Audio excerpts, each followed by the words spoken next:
I had an abscess tooth. If you've ever had one, you know it hurts.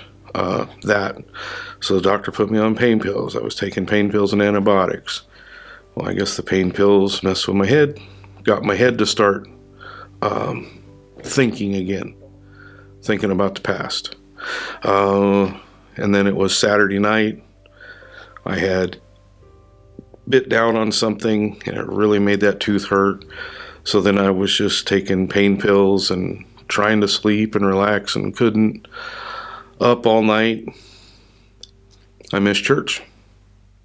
And I missed Bible study because when I did lay down, it was like 7 in the morning and I didn't wake up until 5, 6 o'clock in the evening.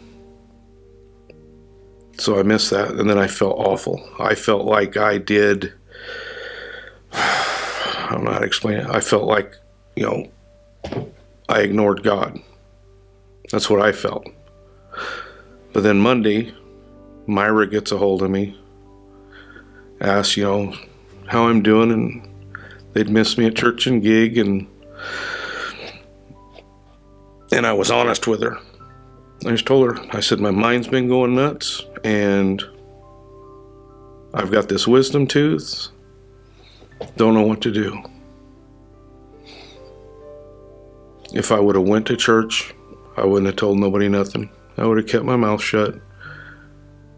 Because one of my problems is I feel like I'm a burden on people. I don't want to be a burden. I don't want to burden somebody with my issues. And if I would have went to church Sunday, wouldn't have said a word when I went to gig. And I believe God set me up not to go so that I would be honest.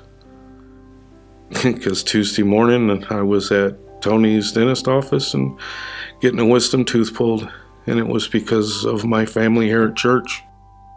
Several years ago, I had a bout of rheumatoid arthritis. There's a family history of this, and my kids were fairly young at the time when I developed this. I remember there was a revival service at our old building. I felt really at the end of my rope. My youngest was 4 or 5 years old. I couldn't play with him. It was difficult for me to get on the floor. I couldn't do many things with them. And I saw myself for the next 20, 30, 40, what have you years just degenerating. My prayer during this revival service as my 4 or 5 year old son was with me is, dear God, please heal me of this, if nothing else, so that I can tell everyone of your glory. And like that, the swelling just disappeared.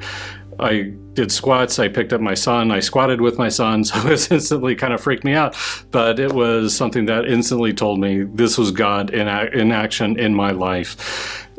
I was able to use that to go to know that the strength that God had given me in that moment, what the healing that he had done, could give me strength going forward. And also I could use that as an example of how God has worked in my life and why couldn't he do something in your life. I have no doubt in my mind that I'm healed. I will not go into remission. I told my kids later that night, my older son said, God will do that from time to time, which I thought was fantastic. But this has actually made me a better parent, a better husband. We've gone through some tough times as a family, as husband, wife, what have you. But knowing that he could have healed me of that, that's just a starting point. I've built on that and how I interact with everybody and how I raise my kids. Every aspect of my life has been informed by that. Has given me strength in some very dark times. But I've always known, even though at times if I don't feel it in my heart for whatever reason, I've known in my head, stick with him. God is with me. God's carrying me through this. Just have to get over this hump. And this story that I'm telling now, I have something that I would like to say. Remember back to the time you saw Star Wars episodes 4 and 7, first time in the movie theater. This amazing thing is going on screen, and you're just like, for 2.5 hours. And at the end of this incredible story, you realize, I haven't eaten my popcorn. The story was so engaging that my popcorn bucket is still full. The story that I have, the story that everyone else has, is that much more amazing than Star Wars. As good as Star Wars is and always will be, the stories that we each have are absolutely incredible, are that much more incredible. And we can take our stories and in faith, in boldness, tell people about our stories. those stories are wonderful for us and can build on our family history and our personal walk.